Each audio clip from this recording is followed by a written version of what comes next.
What is up, everybody? Welcome to Great Duck Outdoors. My name is Jackson Nash, and today you'll be joining me as we take a trip over to Morrison, Ontario, where I caught the biggest fish of my entire life.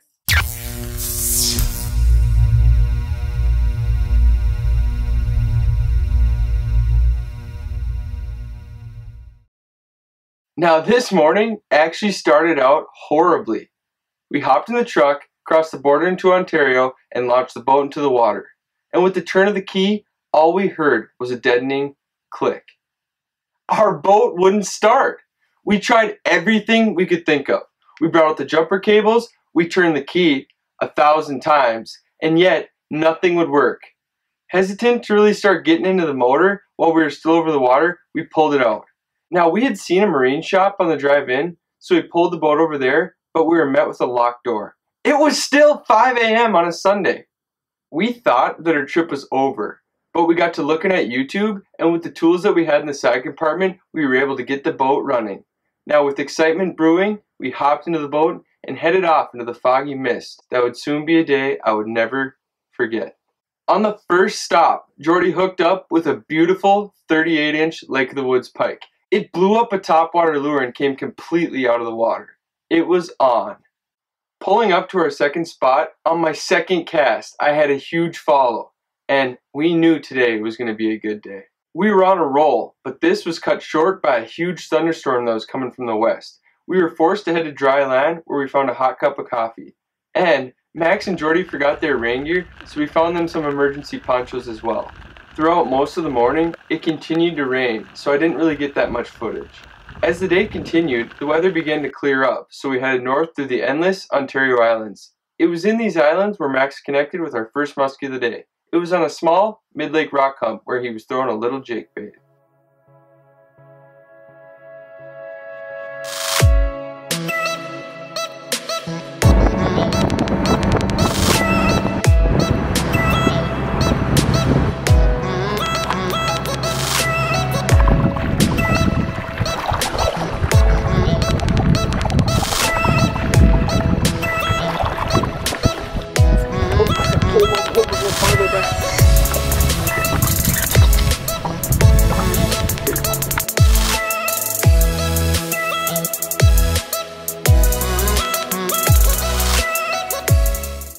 This was a really lucky fish because as soon as he caught it, another thunderstorm came rolling through and we were forced to seek shelter. After this, the sun came out and it was shining. We changed gears a little bit and it paid off. So I'm going to show you what kind of baits we're using today. The sun is really shining bright now. We had some thunderstorms and rain roll through earlier.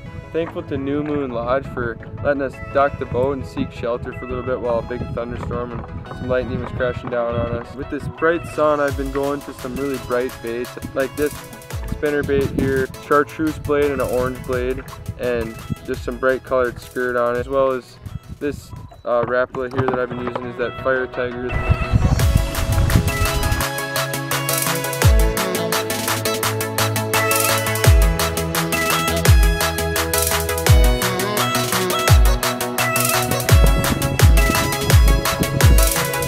The little transition I made ended up being key for me because shortly after, I connected with a massive Lake of the Woods monster.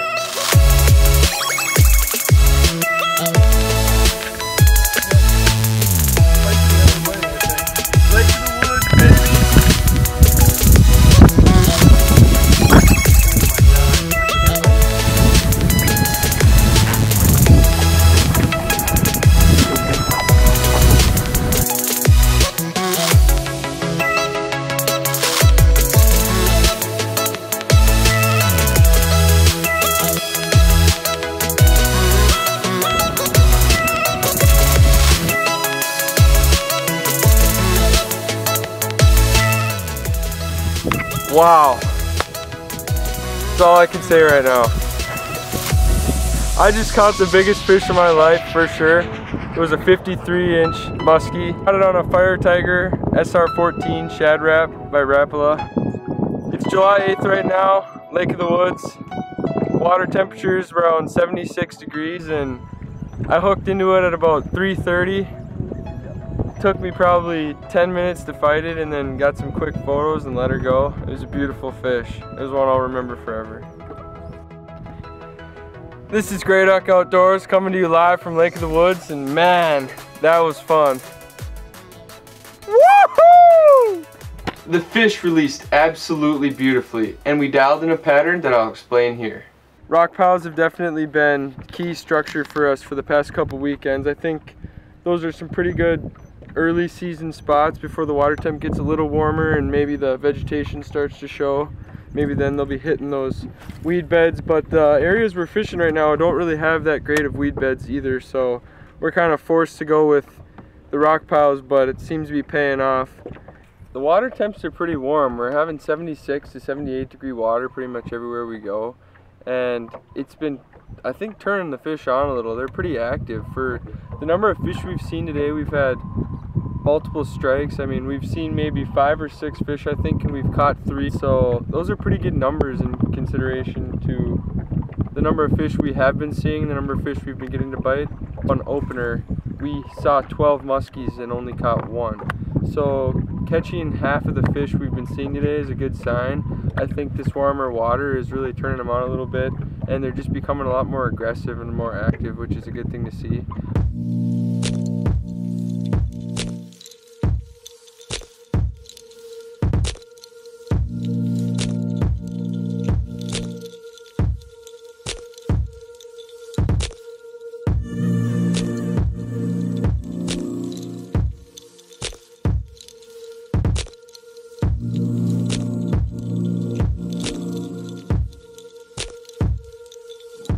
Oh man, what an incredible experience today was. So we're headed off the lake, and I just wanted to share a little bit about that fish. When we pulled into the boat, Jordy netted it for me, and Max was looking at the fish and he yells, "There's a bird in its mouth, there's a bird in its mouth." And so we looked in its mouth and there was like an 8-inch black feather just laying in its mouth. And then if you look closely at the picture, in its belly you can see a big bulge sticking out. And there was definitely a bird in its stomach, and it was a big bird. We're assuming maybe it was a cormorant. Imagine that fish snagging that bird off the top of the water. It would be a pretty incredible sight to see it, so that was pretty cool. I'm pretty sure that it was a cormorant because there were 3 black feathers in its mouth. They were about 8 inches long, and they matched those of the cormorants on the island surrounding us. One thing I didn't really think of is that cormorants dive down to eat fish and minnows, and it could have been swimming in the rocks when that muskie smashed it. Now, muskie are at the top of the food chain, and this fish showed me that. Thank you for watching, and please subscribe, like, and comment below. I'll leave the links to my other channels in the description. Thank you for watching another episode of Grey Duck Outdoors.